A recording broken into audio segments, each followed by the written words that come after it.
To understand the United States of America, we must start with the Constitution. The U.S. Constitution was written by men who were steeped in the history and ideals of Britain, but they also wanted to be independent from Britain. This document is a blueprint for government. It starts with some basic ideas of English governance, but then adds some ideas uniquely American. Its 7 sections detail how the framers wanted the government to run the country. Article 1 details the legislative branch.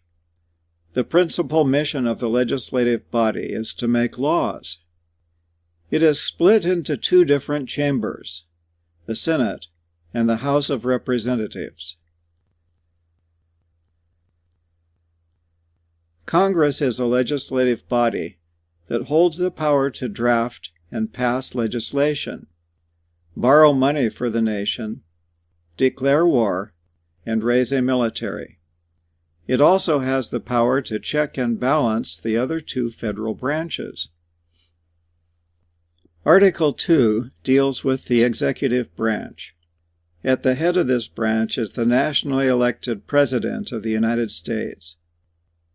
The highest elected official in the United States, the President is Commander-in-Chief of the U.S. Armed Forces. The President has the power to veto legislation passed by both houses of Congress. The President appoints cabinet officers, Supreme Court justices, and many other officials. The President swears an oath to faithfully execute the responsibilities as President and to preserve, protect, and defend the Constitution of the United States. Article 3 deals with the judicial branch. This outlines the powers of the federal court system. It determines that the court of last resort is the U.S. Supreme Court. All judges are appointed for life, unless they resign. Article 4 deals with the states. This article defines the relationship between the states and the federal government.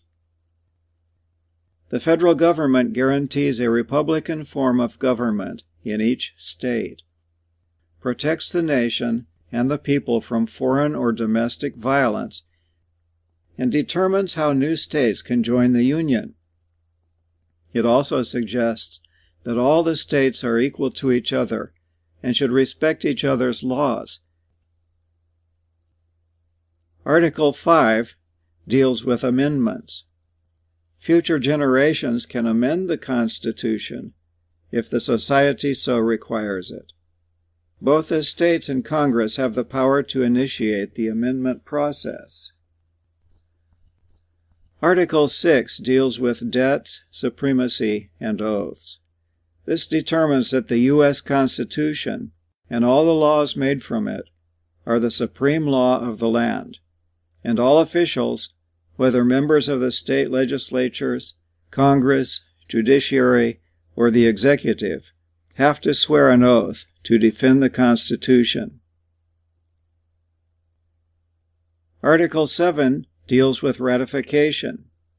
This article details all those people who signed the Constitution, representing the original 13 states.